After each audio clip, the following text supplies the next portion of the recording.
Please bear with me. I've got a cold. I'm not going to bother making this an episode of We Told You So, and I'll try to keep it short and sweet. We already know that Donald Trump and the Republicans are trying to frame the protests tomorrow as hate rallies, which is hilarious since every single one of Trump's actual rallies was chock full of hate and racism. But people exercising their First Amendment rights is not anti American. In fact, it's the definition of American.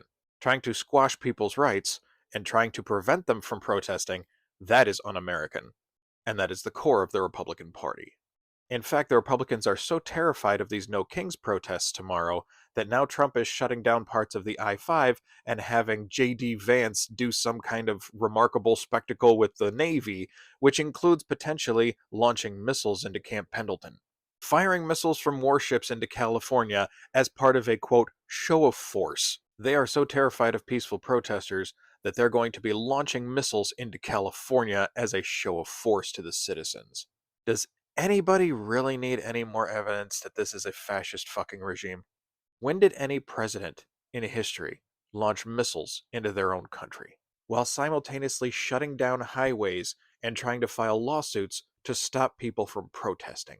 Even billionaires around the country and economists have been pointing out just how miserable Donald Trump's handling of the economy is.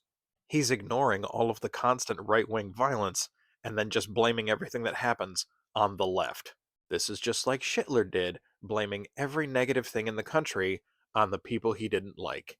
And that's why we need to show these people tomorrow just where they can fucking shove it. Because with the help of Stephen Miller and the Heritage Foundation, Trump wants to make himself a king atop his throne of skulls. That's why we need to fucking remind him that we don't do kings in this country.